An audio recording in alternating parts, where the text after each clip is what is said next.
Good evening, everyone. And a very warm welcome to the new sound system at All Saints Ecclesall. Put your hand up if you can't hear. Excellent. This is a lovely gathering of Anglicans. You can always tell because there's an absolute fight to get the seats at the back. And the only people who are allowed to sit at the back are the people who are on call this evening. So I've given my wife permission to sit near the back because she is on call this evening. But nobody else is allowed to sit at the back. Welcome to the new sound system and welcome to our fifth series of Christian Voices in the Contemporary World. Deep apologies if you came last week when we cancelled because of the snow. But we are very grateful to the bishop who intended to open this year's series. He has rearranged with us and he'll be coming to give his really important talk on mutual flourishing in a place of disagreement. He'll be coming on Thursday the 7th of June to share that talk with us. We will keep announcing that as we get nearer the time. So I'm absolutely delighted to kick off the series for 2018 with Richard. Richard has been before and he has national level expertise on the relationship between Christians and Muslims in the public square. So we're delighted that Richard has come back. And because he's come on the train, he has only got 2 copies of his latest publication with him. I said, your life is in danger coming here with only 2 copies, but don't hesitate to do a markup on them. Right. There will be somebody here who's very happy to pay a very high price for one of those books, particularly if it's signed. So Richard, welcome as you come tonight to help us with the topic of encountering Islam, Christian-Muslim relations in the public square. Richard is going to speak for about 20 minutes to kick us off with, and then we'll have a first round of questions and answers before he then speaks again, and then we have another opportunity to ask more questions. So Richard, it's wonderful to have you back at All Saints. Feel very at home. Okay, thank you.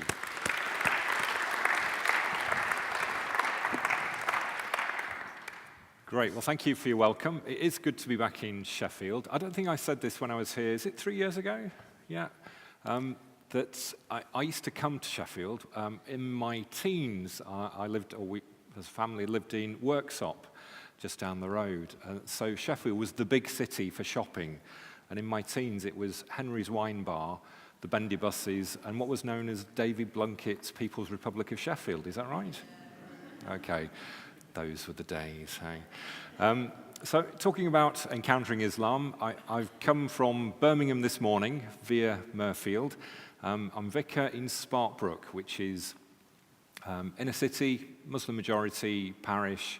And I guess, well, for nearly 20 years now, that Christian interface with Islam has shaped my vocation experience with CMS, Church Mission Society, as a mission partner, initially in North Africa and then in Birmingham, and more latterly as an ordained parish priest.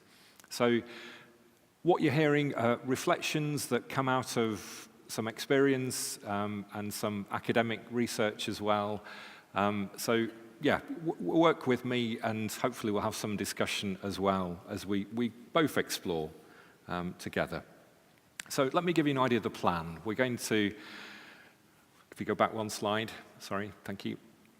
We're going to kick off with a question that I think helps us with some building blocks. And it might seem an odd place to start or a really self-evident question. But I think if we pretend that we don't necessarily have an answer to that question, do we worship the one God? Let's unpack the implications and different answers to that might help us as we build up what we think our relationship with and our mission to and amongst Muslims actually is. So that's a question that we're going to kick off with, and then we're going to have Q&A. I'll give a little overview of British Islam. I'm not going to give a kind of nuts and bolts of Islam. There are plenty of books and internet sites that will give you the kind of whys and wherefores of the pillars of Islam and all of that. I'm not going to do that. Give you a little sketch of British Islam, because I think it's key to know, first of all, how varied and complex and changing it is. And therefore, our mission and our relationships are going to be varied and complex and changing. And then we'll have 30 minutes of questions and answers at the end. Is that all right? Brilliant. Let's have our next slide then. So, do Christians and Muslims worship the one God? Now, I guarantee there are people sat here going, I know what the answer to that one is. I've decided already. Or are thinking, actually, I'm really not sure. And are perhaps even wondering whether it's worth listening to me, depending on what I give as the answer to that question. But let's try and unpack what's behind it. And notice how I frame the question. It's often put to me, or it's often similarly asked as, do Christians and Muslims worship the same God? Now, let our starting point be that there's only one God. Can we agree on that one? So we're going to frame the question, do Christians and Muslims worship the one God? There is only one God. So talking about the same God is a non-question for Christians, as it is for Muslims. Okay, let's have our next slide. I don't know how well you can see this. I suspect not well at all. This is a list of all the prophets in Islam in chronological order that stem from names that we have in our Bible. I'll read out some of them from the beginning, and some of these names might surprise you. Adam. I'm going to take my glasses off to read this myself. Idris. Now, many of the Muslim prophets have got Arabicized or Muslim names. So Idris is actually Enoch. Noah. Hud. We go down to Ibrahim, Abraham. Lot, Ishmael, Yaqub. And then we go on to, right at the end, Isa, the name for Jesus. Many Muslims regard Isa, Jesus, as the foremost prophet before Muhammad, and then Muhammad as the final prophet. So these are prophets in Islam. And a first thing to observe is that Muslims have a different understanding of prophethood, because whilst many of these names are familiar to us, we don't regard them as prophets. Enoch is not a prophet. Adam is not a prophet. Noah is not a prophet. There's a biblical understanding of prophethood that's different. So, and the technical jargon, and if you want to take away some technical bits of jargon and impress your neighbors, here's the first one. We're working with dynamic equivalence, okay? And it's really important as we encounter another faith, not to juxtapose as if equivalents are understood in the same way. So when a Muslim says, as will often happen in conversation, as your neighbors or work colleagues find out you're a Christian, I believe Isa, Jesus, is a prophet. Do you, as a Christian, believe Muhammad is a prophet? Now, the clever response to that is, what do you think a prophet is? And then I'll answer that question. Okay? Because we're coming from different places. And that will begin as a starting point, enable us to unpack how we talk together about the nature of Islam as Christians. There are things that are similar and things that are different. But actually stepping back and reflecting on the presumptions, the underlying understandings, is often really important. So there we have a list of prophets in Islam with some continuity, familiarity, but it's not an obvious continuity, is it? So a kind of superficial reading would be, well, Christians and Muslims kind of, share so much, share the same stories, believe in prophets, look at these shared names. But actually, how is that really understood? There's some unpacking necessary. So that's a question mark. A story in continuity? That's a big question. Let's have our next slide. Okay, now we get to the kind of technical stuff. A little bit of unpacking of the language. What we think we're saying when we talk of God and Allah. Now, I don't know, when you talk to people of other faiths, and especially Muslims, when you talk about God, what language you're expecting back. Now, many British Muslims, actually in deference and respect, I think, to the Christian history of this country, when they're talking to Christians, will talk of God and use the Christian word for God rather than Allah. So for Muslims, there's a sense of interchangeability. But what about this word Allah? Let's just first of all acknowledge that actually any talk of God is going to be approximate and provisional. All right? The word God, let's be clear for us British Christians, is a Germanic word that predates Christianity in Europe. It comes from a pagan understanding of God. Our words in themselves don't define and don't give us a doorway necessarily into who God is. We're always stretching at and working out a word that fits our understanding of God revealed in Scripture. And a question that's worth asking as we read our New Testament and read Paul preaching to non-Jews about the God of the Jews revealed in Jesus for the whole world. Intriguing to ask ourselves, what word did Paul use for God? Does anyone know, by the way? What word Paul used for God? What words could he have used? Yahweh? That would probably be the equivalent of saying abracadabra or gobbledygook, wouldn't it? That's the thing, isn't it? It's a Hebrew word that means absolutely nothing to a Gentile audience. Theos, that's the word he uses, which predates the Christian faith and comes from Greek philosophy, talking about the transcendent, the beyond in Platonic terms. So, he could have used the word Zeus, the biggest god, but anyone who's studied their classics or knows their myths, that's a bit dodgy, it's a bit loaded, isn't it?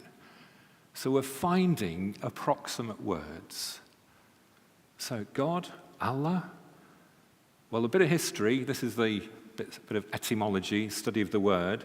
Ilahun is the Arabic for a deity. And if any of you know a bit of Hebrew, that sounds very familiar and similar to Elohim, one of the Hebrew words for God, because Arabic and Hebrew have similar roots. Now, you put the preposition next to Ilahun, Allahu for the God, you then get the original form which becomes Allah. Those are the roots for that word. Arabic Christians, when they read their Bible, use the word Allah. Okay? Interestingly, in Malaysia, where there is an increasingly conservative Islamic government, the Muslim government are trying to ban the use of the word Allah by Christians. So it's a matter of Christian religious freedom in Malaysia to be able to use the word Allah. So that's a little bit of context, world context for us. So, what do Muslims think? Well, you will find, and it's probably your experience, when Muslims talk to us as Christians, that they will use the word God. I think out of respect, deference, but certainly their understanding is that that word is interchangeable. Okay, let's look at various alternative perspectives. And I want to look at these because they offer something for us to think about, offer a challenge, offer us a useful reflection wherever we go with the answer. And I can give you my opinion, but I think sometimes the thought process, doing the theological and philosophical thinking, helps us usefully reflect as Christians more coherently. So one person, a Christian, Colin Chapman, who used to be at Trinity College in Bristol, is now retired, ordained vicar who'd been involved in kind of mission, working in the Middle East for many years. He says, well, actually, the most important question is, what is God like? And there are enough shared characteristics that we can talk interchangeably of God and Allah between the Christian faith and Islam. There's enough in common. God's creator, God is judge, God reveals through his prophets. These are things that are common. There are differences, but there's so much overlap that actually we can work with that. Now, a question that I might pose to Colin would be, how many similar characteristics does it take for it to work or not to work? I'm not sure it's the best route in, but it offers something in acknowledging that there are some common features that are relevant to our discussions with Muslims, where we can have shared conversations, albeit with acknowledged differences. John Piper, some of you may know, he's a conservative evangelical nonconformist theologian from the States. He's a bit more kind of emphatic and says, well, actually, the key question is Christological. If Muslims don't recognize Christ as God amongst us, then they don't know God. And we cannot interchangeably use the word Allah and God in the same breath with Muslims. So if Christ isn't recognized, they're actually rejecting and ignoring God. That's a kind of bold statement from John Piper. Now, whilst that may not help us very much, it at least reminds us of the significance of the Christological question. And at the end of the day, wherever you think I'm coming from or wherever you're at, certainly for me, there's something key in our encounter with other faiths that ultimately should unashamedly recognize and be unafraid to acknowledge to our Muslim friends that Christ is the measure and the revelation of God to us. Now, whether I go with John Piper is a different thing, but the Christological question is a key one. I don't think it's a key one to this question, but it's a key one in terms of our faith in distinction from Islam. So our next slide. One of my heroes, now deceased Bishop Kenneth Cragg, missionary scholar of Islam, a wonderful, wonderful man who wrote extensively on Christian-Muslim relations. Now, he was a bit of a boffin. It's quite difficult to read. And those that do want to fight for the extra price on this book, I'm told by my wife, who refuses to read this, don't sell it to anyone that doesn't want to read a bit of heavy theology. That's her way of saying, I'm bored after the first few pages, Richard. Please don't make me read it. So theology is not her thing. If theology is your thing, then do pay the extra premium on the book. But I engage with Kenneth Cragg quite a bit, and he's really dense and complex and quite poetic. Comes from a generation steeped in the classics and in Shakespeare, and his writing reflects that. And what he does, he takes a kind of linguistic turn with this. I'll read this out because it's a typical Craggian sentence.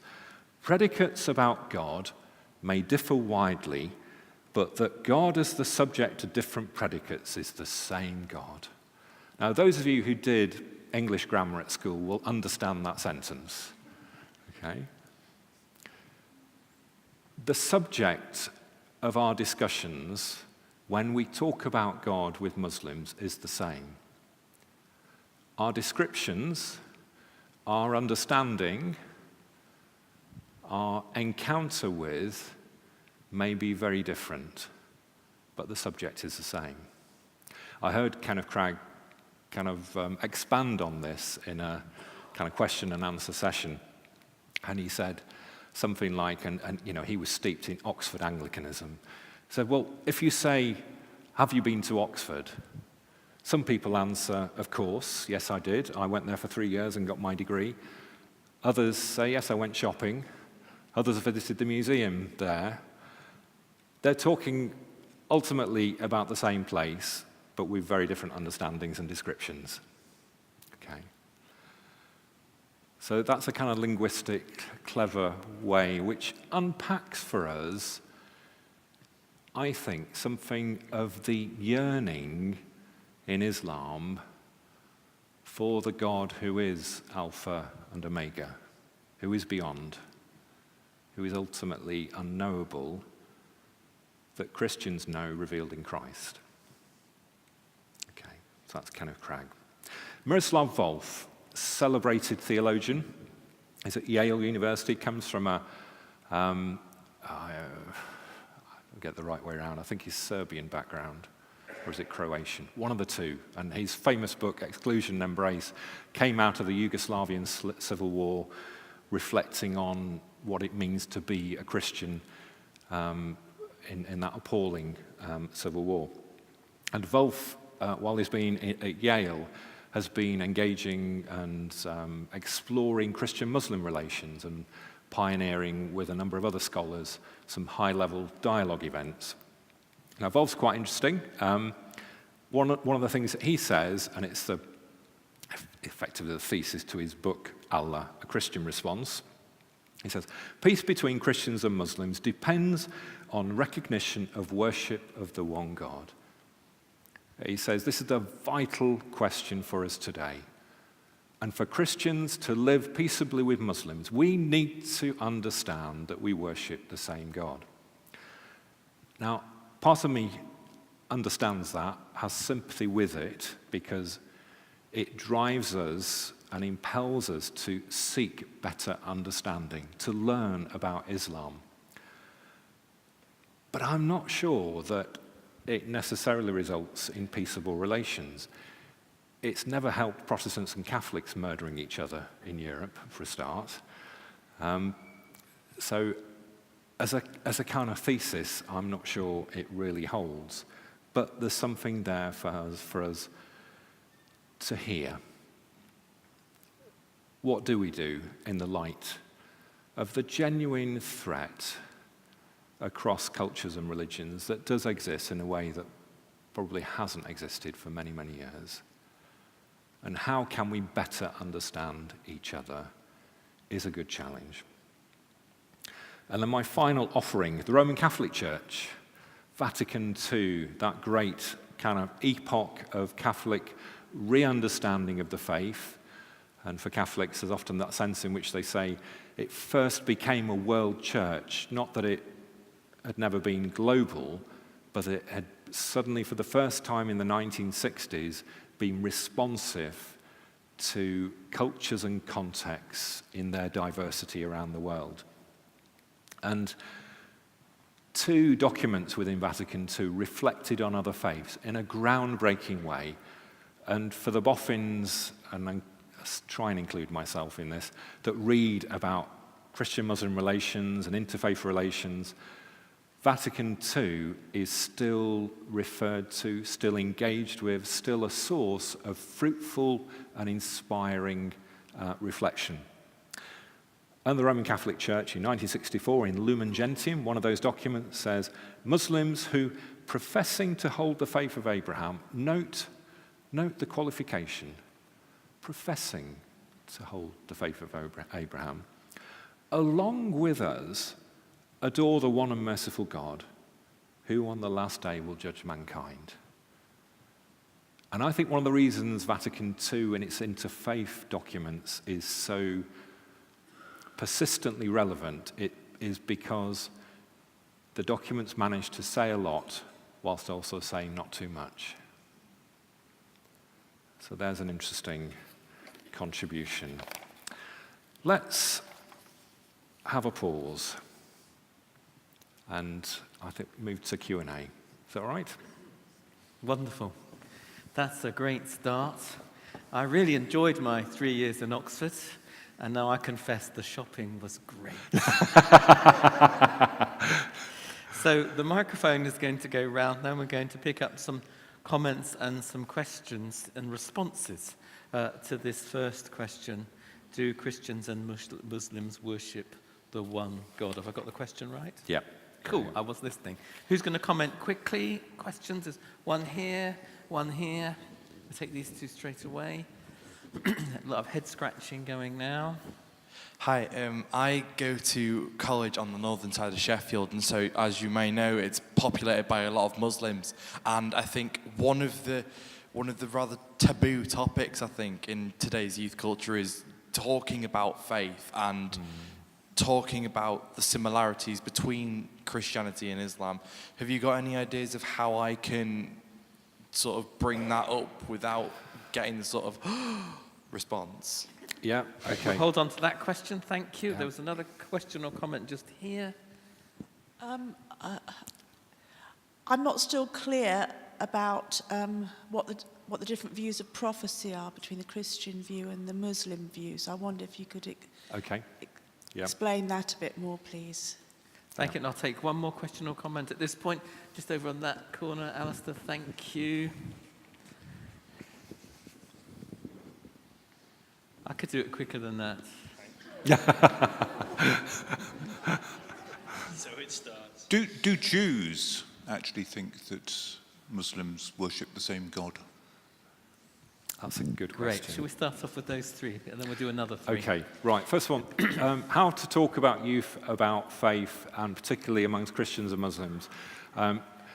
Key thing, and if you want any help after our meeting, I can direct you, but there is a fabulous charity started in Birmingham that's now got outposts with employed staff in London, Bradford, and somewhere else, I think, called The Feast, which comes from an evangelical stable, but is committed to dialogue between Christian and Muslim teenagers, acknowledging difference as well as similarity. So they've got loads of resources. You can ring them up and try and get someone to come and talk to you and model activities. And frankly, when young people do dialogue, they do it better than adults. It's more interesting. So I remember being one of their first dialogue events, and we all had a curry together, about 10 Christian and Muslim teenagers together, had a curry, we're talking about prayer, and then at the middle of the session, it was time for Muslim prayers. So all the Muslim teenagers, they'd worked out from their mobiles where Mecca was, did their prayers while the Christians sat and watched. That's interesting. And then they talked about what they'd experienced. I have never, ever been in a dialogue event, and let me tell you, I've been in lots that are very, very boring. Never been in a dialogue event where one of the Christian girls said to the Muslims, "That was really interesting. So you all washed your hands before you prayed? Wow. You know what? I find prayer is easier when I'm on the toilet." Shock, horror reaction, yeah? Yeah. But that's teenagers being real. You know, the kind of soul survivor teenagers, you know, talking about their festivals and faith. This isn't about squeezing the teenagers into boring molds where they discuss the Trinity. It's about, what do you do? What excites you? Great models out there, stuff to do. And the second question, prophets. One of the fantastic things about engaging with other faiths, and I've found in engaging with Islam, it helps us reflect on our own faith more effectively. We then ask questions of ourselves. So what is it? What is it that's different? Enoch, a prophet?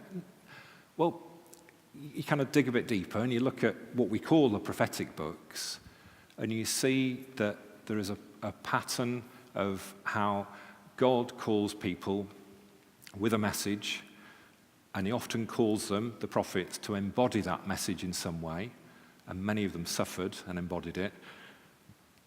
Jesus, prophet, priest, and king, ultimately, in a supreme way.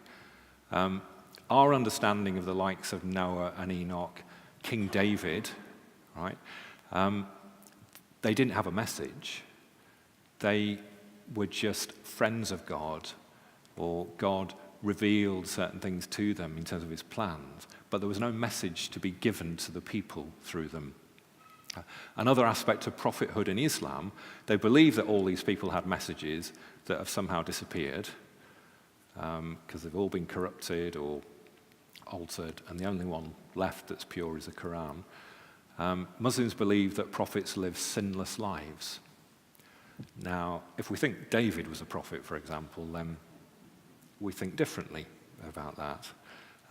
And we believe something about humanity that is, if you like, steeped in sin, all of us, Jesus being the only one that's sinless. So there's lots of complex and not so complex differences that we need to unpack.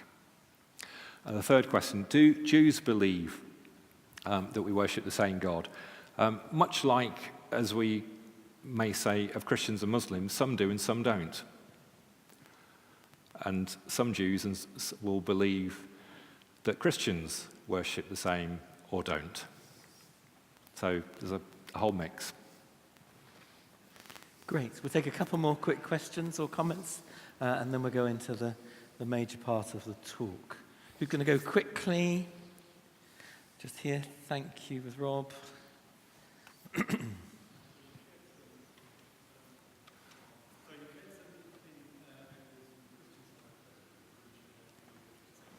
What would the Muslims say, and are they more or less reluctant to agree that we worship the same God? Well, the vast majority of Muslims would believe that we worship the same God. Many Muslims believe that we're going to hell. Right? Some don't. So much like, we're not going to do a straw poll, don't worry, but we could have a similar straw poll here this evening and have some differences of opinion on that. One of the wonderful things, whether it's schools in a different part of Sheffield, my parish, we can talk about God where we are. I suspect, I don't know, but I suspect it's more of a challenge in an area like this to get God talk going. We can do that really readily in Sparkbrook, Birmingham, and I suspect in your school that you're referring to. Muslims are very ready to talk about God. Many of them will believe that we are wrong and have missed it. And the other wonderful side of being in an area like mine, many Muslims are trying to convert me, which is great. It's really liberating, because then it's out there. Because I can say with impunity, that's lovely. I know that that's because you want the best for me, and you respect me in some way. And similarly, I'd love you to become a Christian. So let's be friends if we're not going to change. So it's quite freeing. I think that's a good point to launch into the rest of the talk. So thank you very much for your contributions. There will be more questions and comments to come later. Richard, keep going. Okay, right. Now, 25 minutes, is that right? Yeah. About 25 minutes. So just next slide, just to kind of tie that loose end together. We might have come to a quick answer to the first question we started with, but it is worth doing a bit of work along the way. And I hope I've confirmed that. Sometimes just stopping, so what is different, what's similar? What's at stake if we admit certain things or don't admit certain things? So wherever you stand, I'd encourage you to do a bit of the work. And I pose, two questions here. I'll read this out. Is it more accurate to say that Islam is in fact a Christian heresy? Or at least began as such? Now, increasingly, I'm of the opinion that actually probably the most approximate thing to say about Islam is that it's a heresy. Now, it doesn't quite fit the mold because heretics actually want to be or see themselves as Christian. But the more I read of the history of Islam, and these are histories are not necessarily Christian scholars, secular scholars, it would seem that Islam right at the beginning, saw itself as a people of the book movement that included Christians and Jews. But it was a movement of heretical Nestorian Christians, non-Trinitarian Christians, and came out of that context. So some of the stories that you get, when you read accounts of Jesus in the Quran, they're really strange. They're Gnostic. They're a kind of super spiritual Jesus that's doesn't map onto our understanding of Jesus as flesh and blood. So at the very least, I think right at the outset, Islam was a heresy. Now, depending who I'm speaking to, it's not the first thing I say to my Muslim neighbors, okay? So don't go away starting, get a taxi home or something and start telling the Muslim taxi driver that he's a heretic, okay? Won't get you very far. But depending who I'm speaking to and how far we're going in the conversation, I think that's a plausible place to start from, because it enables us to acknowledge some shared histories, but shared histories that have gone in a different direction. Is that all right? Okay, going to move on. So a bit of a change of direction. So we've done a bit of unpacking. What do we think we're dealing with, which is helpful as a foundation, and we might be on a sure foundation or a kind of not quite so sure, but it's enabled us to do a bit of work. And the key thing is that we're acknowledging some similarity and some difference. And I know already the next two slides are not going to be very clear, so I'm sure these handouts can be made available to you at some point. No, that's not going to be at all clear for you. I'm sure, we can probably email. Do you have an email network? Great. We can send these around to you. There's some great stuff on the internet by way of statistics. So rather than pinpoint some of these, I'll acknowledge some high-level statistics and send you away. If you want to do a bit of further work, the Muslim Council of Britain has used the last census statistics to give a really good overview of British Islam with graphs, etc. So if you search Muslim Council of Britain and British Islam or Muslim population, there's some really good stuff there where they've done the work for you. Another place to go is a global site on research of religion called the Pew Forum, P-E-W. And there's a whole series of research on global religions that is fascinating. And the key kind of highlight figure to give you, and this comes from the Pew Research Forum, is that Islam is the fastest growing religion in the world, okay? And in the next 20 years, will overtake Christianity in global terms. So how we engage globally and nationally with Muslims is more and more significant. This issue is not going to go away, okay? Part of it, and largely, it's because of different birth rates, and that's particularly true in Britain as well. So just going on to the next slide. In terms of British Muslims, probably just short of 5%, but growing fastest largely through birth rate, larger families. And the British Muslim population is young. So our city of Birmingham, 50% of all Birmingham Muslims are under the age of 21. And you don't need to be a statistician to work out what that means for the next 10, 15 years in our city, okay? So where we're going with this, I've got friends in Pittsmore, which is another bit of the city, your city. So Muslims are not going away. So when we kind of overlay this onto an immigration issue, it's really inappropriate. British Muslims are here. So what are we going to do about it?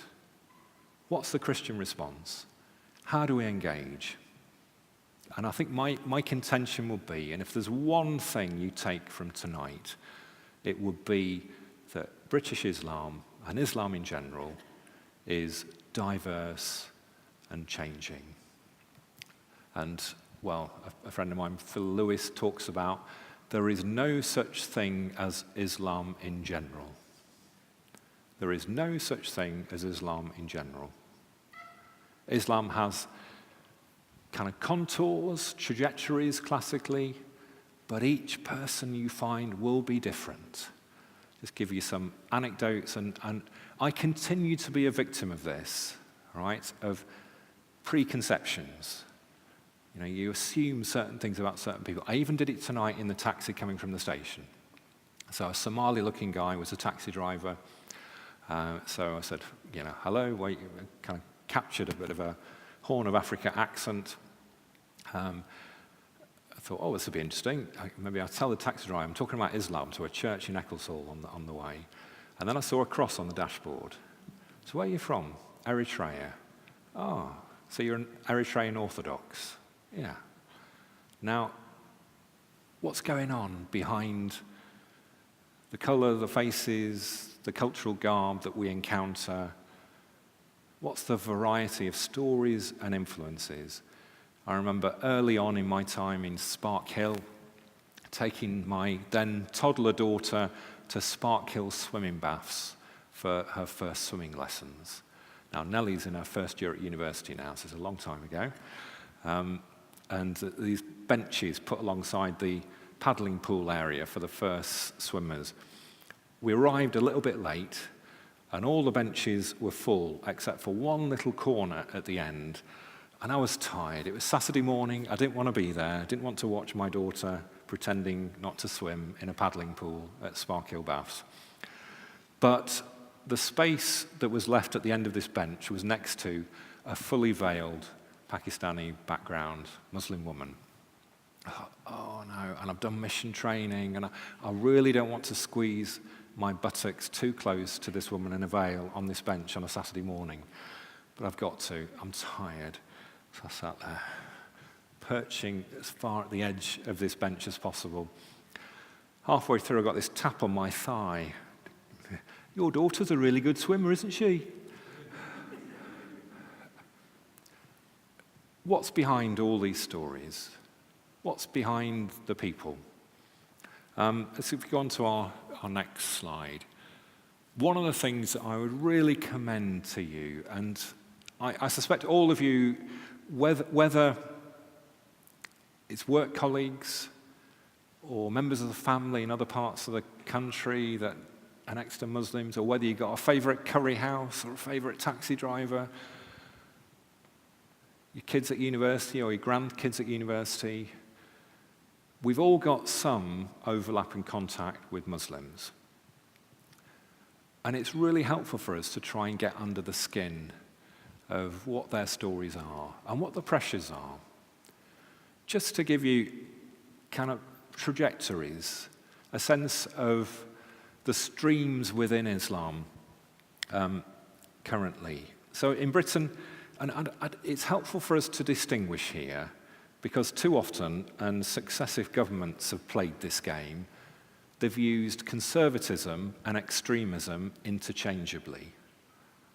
Now, conservatism is not the same as extremism. There are Muslims that are conservative like some Christians are conservative in their social moral values, in their views of religious leadership, whole number of issues. Some of those conservative issues are ones that might trouble us. Okay, so where I am in Birmingham, it was all part of the Trojan horse stuff, so there were schools in our area that were subject to, well, combinations of conservative stroke, more extreme forms of Islam.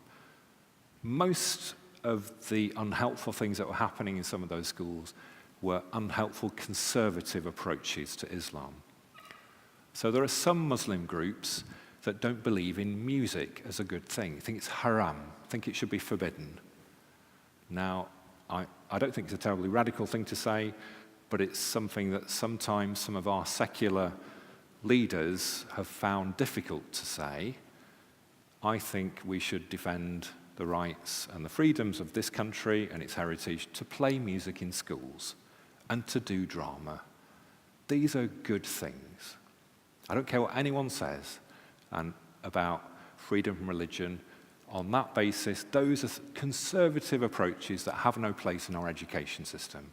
They're not extremists. They've got misguided religious views that have no place in British education. So we need to unpack what's going on. Some of the conservatism is okay, in the same way that some Christian conservatism should be okay. We might disagree, so that's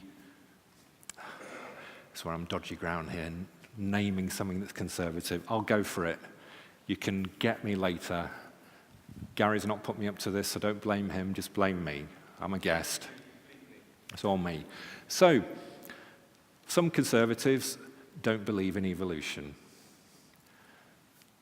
Christians like me think that that's a ridiculous point of view and has no place in our school education system. Am I okay saying that? Okay, I'm saying it anyway. I'm a guest. I'll go away. It's nothing to do with Gary, so don't blame him. Okay? But we should be free for people to be able to believe that. That's okay.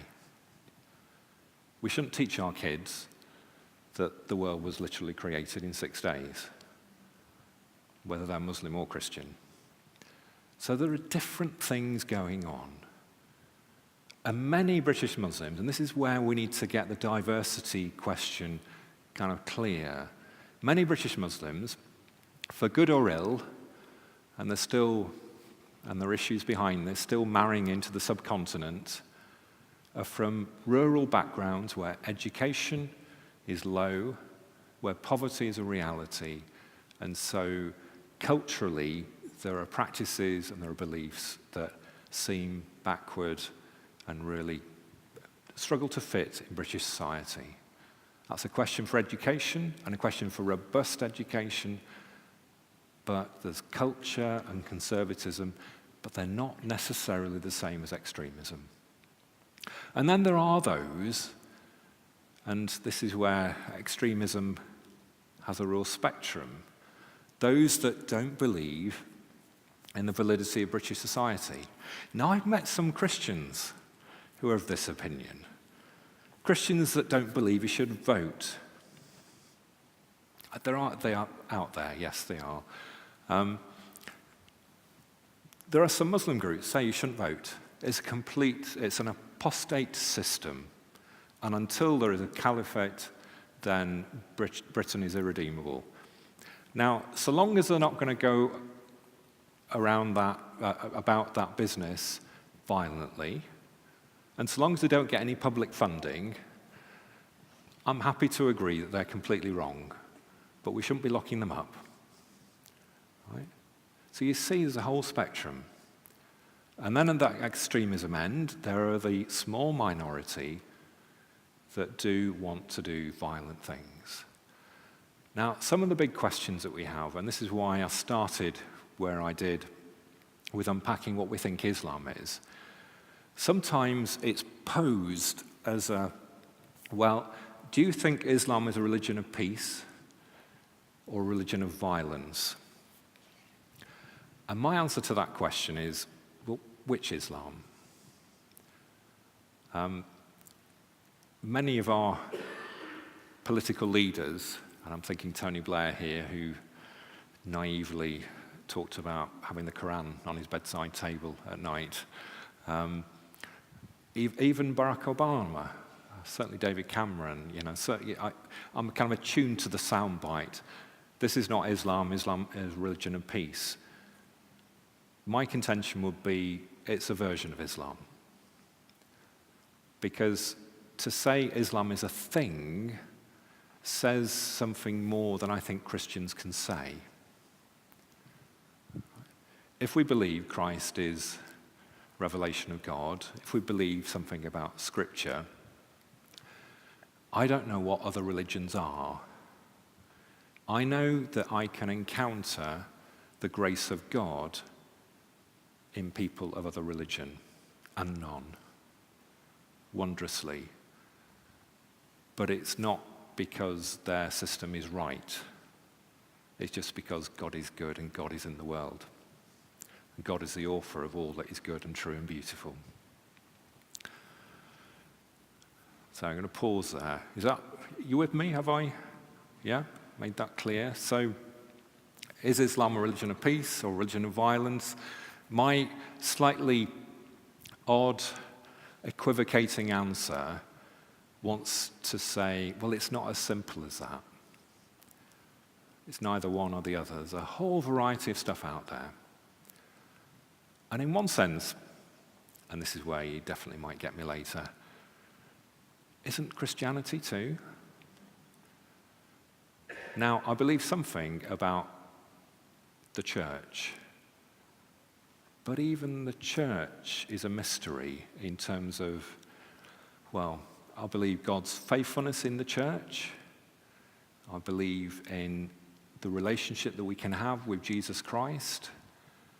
But I know how even Spirit-filled, Bible-believing Christians have done appalling things. And the measure of everything, and this is in one sense why I do want to quote John Piper, has to be Christ. Where is Christ in this? All the time, that's the kind of start and end point. Where is Christ? So, I've kind of departed a bit, gone off on one a little bit. So let's go back to that slide. And maybe in the last, well, how many minutes have we got left, Gary? Remind me. 10 minutes. Okay, let's just highlight. There are a whole load of issues here. So I've talked about the spectrum within Islam. And there are real struggles going on, struggles of self-identity. And they're generational. They're in the gender. So we're at the beginnings of stuff that's happening in other countries like Denmark, of Muslim women wanting to claim religious leadership in Muslim communities. There's the first all-women mosque in London. And I think increasingly we're going to see that in the next few years. Women saying, you old duffers have run these mosques for far too long and you're irrelevant. I need to speak for people. The whole story is that in some sense the church has been through a little bit as well. But these are real struggles. And I think what's really interesting is sometimes these struggles are not just between individuals, but within particular individuals themselves. So I can describe very faithful Muslims who, come Ramadan, will be fasting, will be going to mosque each day, but also might be smoking weed and sleeping with lots of different girls. Whole contradictions. Might have very fixed views on some things, but in other areas feel very Islamic. And these contradictions because Islam is engaging with the West, and there are all these cultural pressures and differences. So it's not just, well, the older generation are this, the younger generation are that. Sometimes the older generation are more liberal. They've made more efforts to integrate, to learn the language, to get alongside and learn from Christians and others. And the youngsters, in an area like mine, seem more religious and more conservative. And the older generation are going, oh my goodness, they're getting really dodgy and conservative, as well as it going the other way. So British Islam is wrestling with all these confluences and conflicts. And there are very real issues of poverty, education, and disunity within Islam. One of the reasons I refuse to answer the question categorically, do I think Islam is a religion of peace or not, is because Islam itself can't work out what a true Muslim is. There's utter disunity between the traditions. And that ought to be one of our prayers, particularly for peace between Sunni and Shia in the Middle East. What's happening there is appalling. And then international politics plays its role. If you talk to any Muslim, you cannot ignore stuff that happens around the world. Whether it's Israel, Syria, those subjects will come up. What do we think? Where do we stand? What's our reaction? Okay, let's have our next slide. I'm going to very quickly kind of highlight a few broad brush approaches to mission. I'm not going to drill down too much here. Too often, and I think when I came 3 years ago, that was one of the things I was saying we shouldn't do, but too often, this whole business of engaging with other faiths has separated evangelism and dialogue. There are the people that do evangelism, and depending on where you stand, they're either dodgy or the only true ones, and the people that do dialogue, tea and samosas, the boring meetings with the bearded grey heads. And depending on where you stand, they're either forging radical ways ahead and harmony, or boring and irrelevant and failing our gospel mandate. Folks, we need to mix it all up, all right? Our call is both to witness to Christ, to proclaim Christ, to dialogue and listen, to seek good relations, to be peacemakers, to learn. Am I the only person that has become a better Christian by listening and being challenged by people that aren't Christians? If we're really honest, sometimes people outside the church, and they might be secular humanists, Richard Dawkins style, but sometimes people out there live more like Jesus than some of us that sat here. That's okay. That doesn't contradict our belief in Christ as a revelation of God. What it impels us to be is humble and expectant and hopeful. And wherever we see grace, wherever we see goodness, to name it and acknowledge it and receive it. So evangelism or dialogue, we should do all the stuff together. I name drop a couple of approaches that some of you might have come across. I characterize Jay Smith, an American who's now gone back to the States, but used to do Hyde Park Corner polemics. Now, I might allow that his particular specialism is good for some. And if you look on YouTube, Jay Smith and Islam, you can have a taster, and I was tempted to put it on this link here for you to look at, but I won't. But his approach is, and he's done study of the Quran and its history, his approach is to demolish the historicity of the Quran and to talk about how debauched Muhammad is, and it's controversial. He's been threatened with his life a number of times. That's a specialist route, okay? If we want to admit it's a good approach at all. That's not, I think, what we should be about in grassroots terms. Most Muslims don't know much about Islam. Most Muslims just want friends to live their life, bring up their families in peace. How do we witness to Christ to them?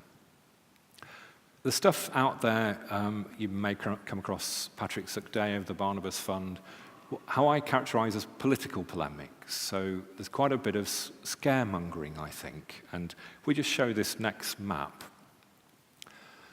I've heard speakers like Patrick Sugdeo suggest Europe 2015, it's already out of date, but about 10 years ago, this was doing the rounds on the internet, suggesting that Britain is going to become North Pakistan, Spain, the Moorish Emirate of Iberia, France, the Islamic Republic of New Algeria. And there's stuff out there, even within Christian circles,